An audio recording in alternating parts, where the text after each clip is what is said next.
¿Cómo están? Una vez más les saludo cariñosamente en esta nueva semana en que estamos compartiendo en nuestras iglesias hogareñas la palabra del Señor que nos une en torno a la familia y en torno a la presencia del Espíritu del Señor que nos acompaña. Bienvenidos a esta nueva semana de nuestras iglesias hogareñas. Como ya ustedes saben, venimos conversando acerca de la oración intercesora.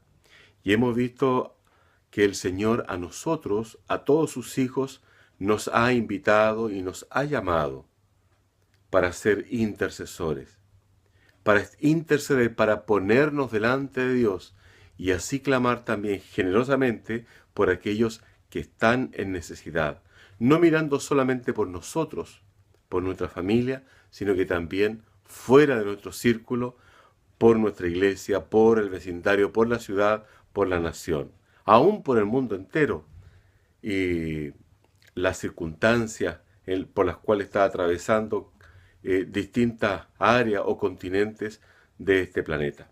Esta semana vamos a centrar nuestro estudio en Josué capítulo 7. Josué capítulo 7 para que abra su Biblia y allí estemos compartiendo el pasaje con todo el contexto, ¿no es cierto?, que necesitamos para la comprensión de la palabra del Señor. A modo de resumen, les podemos decir que el pueblo estaba derrotado, estaba deprimido, estaba totalmente afligido y pensaron ya en un momento en que Dios no les permitiría avanzar más. ¿Qué había ocurrido? Dios había dado instrucciones precisas en cuanto a este pueblo en relación a lo que ellos no debían hacer. Específicamente, que todas las cosas que el pueblo, al conquistar la ciudad, todas las cosas que encontraran, las personas, los animales, los bienes, las riquezas, todo eso, lo quemaran. Sin embargo, hubo un personaje llamado Acán que sintió una tentación, codició algunos bienes y él los guardó y los trajo hasta su tienda, desobedeciendo la instrucción que Dios les había entregado. Consecuencia de esto, cuando fueron a la siguiente batalla, la perdieron. Fueron derrotados, huyeron, y estando en esta condición, el Señor, ¿no es cierto?, permite que el pueblo entre en un proceso de meditación en cuanto a su condición. El Señor dice allí en su palabra que Él no estaba contento con lo que había ocurrido. El versículo 1 nos dice allí la palabra del Señor que Acán, hijo de Carmi, de la tribu de Judá, tomó del anatema y la ira de Jehová se encendió contra los hijos de Israel. De inmediato el versículo 1 comienza a hablarnos y a explicarnos el contexto de lo que había ocurrido. Acán había desobedecido, había tomado lo que se les había prohibido hacer, había mentido y había ocultado lo que él había robado. Sin embargo, dice, la ira de Jehová se encendió contra los hijos de Israel. Esto es, por el pecado de un solo hombre, todo el pueblo pecó contra Dios. Por el pecado de un creyente, toda la congregación fue afectada por ese pecado delante de Dios. A veces nosotros magnificamos las cosas y decimos, pero ¿cómo va a ser así? Porque racionalizamos los aspectos de la fe. O quizás nosotros miramos en menos la capacidad de Dios y nos olvidamos de que Él es santo. Su palabra es absoluta. No hay posibilidad de muñequeo con Dios y que Él es un Dios santo. Entonces, bajar la mente, el pensamiento, o bajar la santidad de Dios a los niveles humanos, es un error. para poder apreciarlo. Entonces, cualquiera puede decir, pero por una persona el Señor castigó a todos. Ocurre que la mirada del Señor es distinta a la mirada del hombre. El hombre piensa y siente con el corazón. Dios no solamente ve lo que ocurre inmediatamente, sino lo que ocurrirá en la siguiente generación y en la subsiguiente y así indeterminadamente. Y si Él permite esto, Él sabe la consecuencia que esto tendrá hacia adelante y cómo se interrumpe que se lleve a cabo su plan en medio de su pueblo. Nosotros somos una iglesia, somos una congregación.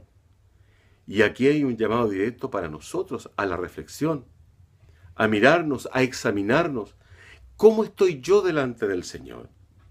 ¿Estoy afectando por causa de mi pecado al resto de mi iglesia, al resto de mi congregación? Examinemos la vida de la iglesia. Miremos lo que está ocurriendo en nuestra iglesia. ¿No piensas tú que algunas de estas cosas son el resultado del pecado que nosotros hemos cometido y no nos hemos arrepentido de ello delante del Señor? El pueblo había pecado y había quebrantado el pacto del Señor. Así lo dice el versículo 6. Cuando comienza allí Josué a orar, levantando un clamor junto con el liderazgo de la nación. Y el versículo 10, Dios le responde y le responde con claridad. El problema ha sido por el pecado y el pecado de Israel, de todo el pueblo, de toda la nación. Y esto fue por causa de un solo hombre. ¿Cuánto puede afectar el pecado tuyo a toda nuestra congregación? ¿Cuánto puede afectar mi pecado a toda la congregación? ¿Ganamos algo entonces pecando contra Dios y manteniendo el pecado oculto? Evidentemente que no, porque me perjudico yo, perjudico mi familia, mis hijos, perjudico mi iglesia. Aquí hay una mirada del Señor que nos lleva a reflexionar también en la importancia de guardarnos en santidad. Sigamos. Dios apartó su presencia de su pueblo y por cuya causa el Señor, ¿no es cierto?, les permitió que ellos perdieran la batalla y fuesen humillados por la nación de Jai. Y esto fue lo que ocurrió. Los líderes, frente a esta circunstancia de derrota, al pesimismo que tenían, se arrepintieron, se humillaron delante de Dios. Se arrepintieron de sus pecados y le dijeron, Señor, muéstranos qué debemos hacer. Levantaron en conjunto un clamor delante del Señor. Clamaron. En el estado en que se encontraban de derrota, de humillación, ellos, mirando que iban a ser aplastados como gusanos, ellos vinieron delante del Señor. Señor, ¿y qué pasó acá? Josué había obedecido, el liderazgo había obedecido a Dios. ¿No es cierto?, casi todo el pueblo obedeció, excepto uno. Y comenzaron a clamar, y cuando terminaron de gemir delante del Señor, Dios les mostró cuál había sido la causa que le había provocado la ira santa de él. Dios respondió y mencionó específicamente la causa de su ira. Los versículos 10 al 15 nos ilustran acerca de esto. Y finalmente el Señor dice, el culpable debe pagar por su pecado. Debe pagar por su desobediencia y por mantener oculto su pecado. Él entregó la estrategia para ello y finalmente Dios perdonó y regresó a la comunión con su pueblo. Es lo que encontramos nosotros al final del capítulo 7, en que dice Jehová se volvió del ardor de su ira y finalmente le llevó de victoria en victoria. Mis amados, producto de una humillación de esta congregación, de este pueblo de Dios, Josué todos los ancianos, esto es, los líderes de la iglesia, el pastor, los ministros de la iglesia, los que están en autoridad, buscan al Señor, se humillan delante de Él, levantando un clamor en favor de la nación y piden al Señor misericordia. Nosotros vemos que estamos con deseos de crecer, con deseo de que las iglesias hogareñas puedan crecer en número, ser ya iglesias hogareñas donde no solamente se reúna la familia directa, sino que también los invitados, los amigos, familiares, vecinos, puedan también encontrar un lugar donde sean acogidos por la familia de Dios y se encuentren con Él.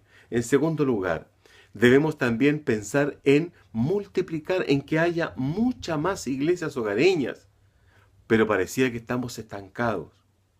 ¿Lo ves así tú? No hemos sido llamados para mantenernos, hemos sido llamados para fructificar y multiplicarnos. Desde el capítulo 1 del Génesis, esta es la instrucción de Dios, el deseo de Dios para todos nosotros.